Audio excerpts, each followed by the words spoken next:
entrer dépersonnalisation, déréalisation dans le même phénomène qui est la dissociation. Puis c'est comme une séparation qui se fait à l'intérieur de l'individu. La dépersonnalisation, c'est vraiment une perception différente de soi-même. C'est-à-dire que la personne va avoir l'impression que son corps change de forme, elle va avoir l'impression qu'elle sort de son corps, qu'elle ne reconnaît plus une partie de son corps ou qu'elle ne sent plus une partie de son corps.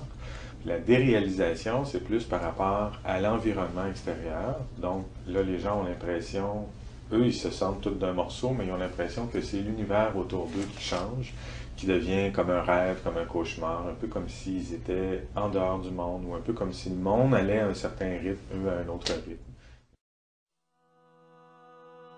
Bonjour, je m'appelle Lani, j'ai 31 ans, je suis mariée et j'ai un enfant.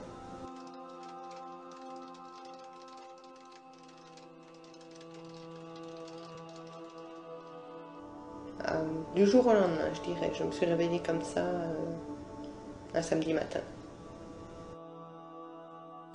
C'est assez flou. Il y a eu des phases dans mon avis. En fait, je pense que la première fois, c'était à la mort de mon grand-père. J'avais 12 ans, j'avais pas encore eu de décès dans ma famille, mais cette DRA n'a pas duré longtemps. La première vraie DRA s'est manifestée après de très grosses angoisses et des questions existentielles quand j'avais 13 ans. C'était très impressionnant.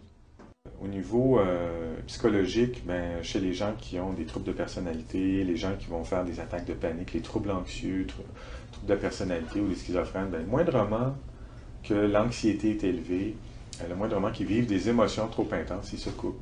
Et donc ils deviennent, c'est comme si vraiment il y a quelque chose qui coupe en dedans d'eux. C'est comme s'il y a un contact qui se fait plus. Ce que j'ai ressenti, c'était une impression d'être à côté de mon corps, en fait. C'était assez particulier. Je me sentais là, mais en même temps pas là.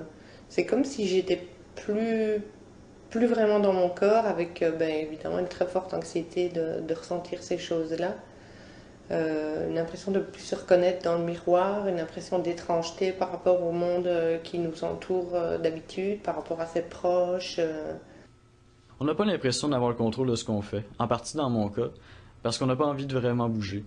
Il y a un manque de confiance en soi énorme, au niveau du toucher, en tout cas chez moi. C'est là que l'état est le pire, je me demande à chaque fois comment est la sensation du toucher, et parfois j'ai l'impression de ne plus sentir mes jambes alors que je marche, de ne plus sentir mes bras alors que j'écris ou que je peins, ou même parfois des sensations de rejet, au niveau de mes mains, comme si ce n'était pas les miennes. Mais à chaque fois, c'est comme si, quand une partie de mon cerveau sait toujours qu'elles sont là. Je crois que c'est ça le plus paniquant dans l'affaire, c'est que on sait que la perception a changé, mais on s'en rend compte. Je pense que l'expérience de perte de contact avec la réalité ou l'expérience de se sentir dissocié en dedans ou de se sentir morcelé, quelqu'un qui s'est toujours senti tout d'un morceau puis qui a toujours été très en contact avec la réalité, je pense qu'effectivement c'est très difficile d'imaginer ce que c'est. J'en ai pas parlé à mes proches. J'avais bien trop peur qu'on me prenne pour une tarée.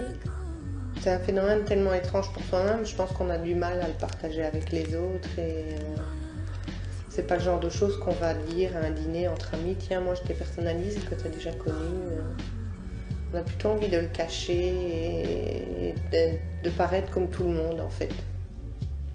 J'en ai parlé avec ma mère récemment qui apparemment aurait ressenti les mêmes symptômes que moi quand elle avait une vingtaine d'années.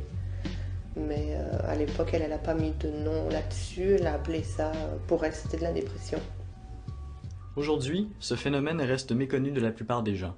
L'an dernier, un film a été réalisé à ce sujet, mais celui-ci rendait peu justice à l'enfer que vivent les personnes atteintes de dépersonnalisation. Le roman Feeling Unreal et le site doctissimo.fr sont parmi les rares ressources où l'on peut trouver de l'information à ce propos. Pour l'instant, la plupart des gens vivent leur dépersonnalisation en silence, sans que les autres ne le sachent. Effectivement, je pense que d'en parler plus, ça favoriserait sûrement que les gens se reconnaissent, à nous voir pour des traitements. C'est sûrement que ça pourrait aider.